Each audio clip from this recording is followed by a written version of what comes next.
welcome to the deep dive. Today we're really getting into something fundamental for making those, bold choices we talk about. It's about telling the difference between a decision and an opportunity. Sounds simple, maybe, but getting this right is crucial. Okay, Professor, let's just jump right in. We use these words all the time, sometimes together. What's the core distinction according to the research? Yeah, it's a great question because they are closely linked, but definitely distinct. So a decision at its heart is an act of choosing. You're faced with two, maybe more alternatives, and you fundamentally have to select one path.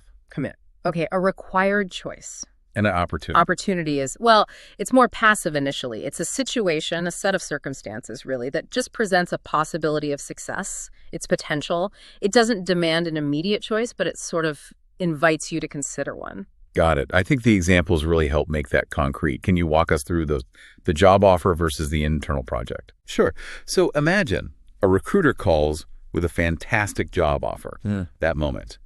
You face a decision. Do you take the new job or do you stay where you are? It's A or B. Clear choice. Okay. Now, the opportunity.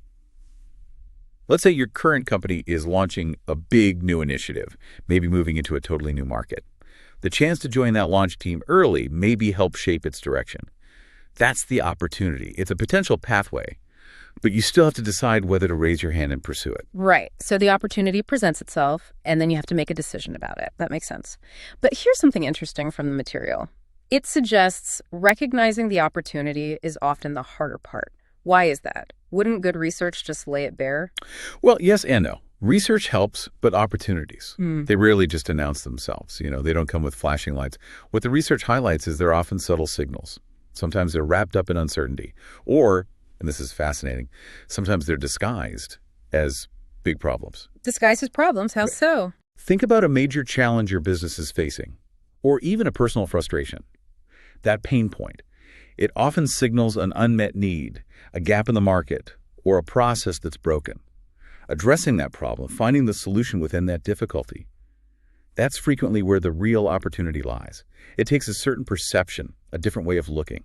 So it's about reframing the challenge. Okay, so you spot this hidden potential. Now we're back to the decision, and timing comes into play. The sources stress this heavily. Absolutely crucial. The research is clear. A wise decision considers two things, the choice itself and when you make it. It's like launching something complex. You need the right vehicle. That's your well-thought-out decision. But you also need the right launch window. That's timing. And getting the timing wrong can sink even a good decision. Precisely. Timeliness makes or breaks it. Launch too early, the market might not be ready. Too late, and, well, competitors might have already seized the space. What's key here is that the process of deciding matters more than just speed. Sometimes waiting, gathering more information, letting conditions ripen, that isn't weakness. It can be strategic wisdom. Okay, that's a really important point. So let's say you've spotted the opportunity, you've analyzed, you feel the timing is right, and you make the decision to go for it. What happens next? Success isn't automatic, right? Not at all.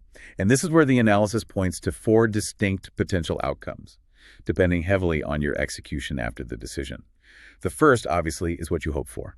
Success. You achieve your goal. The new product flies off the shelves. You capture the market, generate profit. The ideal outcome. What are the others? Then you have the downsides. The research differentiates between an error and a disaster.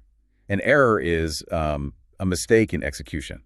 It leads to results that aren't great, maybe suboptimal, but usually you can fix it. Think a software bug you need to patch quickly. Okay, recoverable. And a disaster. A disaster is, well, it's catastrophic, significant damage, maybe irreversible, a huge data breach, a product failure that forces a total recall, something that could potentially shut down the whole venture, causes major financial or reputational loss. Right, much higher stakes. Is there a fourth? Yes, the fourth is resistance. This isn't necessarily failure, but it's opposition. Competitors fighting back hard, maybe internal disagreements, regulatory hurdles. It's often a consequence of making a bold move, even a successful one, and you have to actively manage it to keep moving forward. Okay, success, error, disaster, resistance. So thinking about all this, what's the takeaway for you listening? It really sounds like doing your homework, that thoughtful analysis before the decision is key. It absolutely strengthens the decision. And by doing so, it inherently lowers the chances of stumbling into error or, worse, disaster. But if we pull back to the big picture, the decision is the action, the commitment.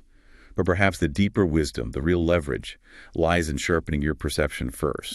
Yeah, the ability to actually see the opportunity clearly, maybe when it's disguised, and to realistically weigh all those potential outcomes, the good and the bad, before you act.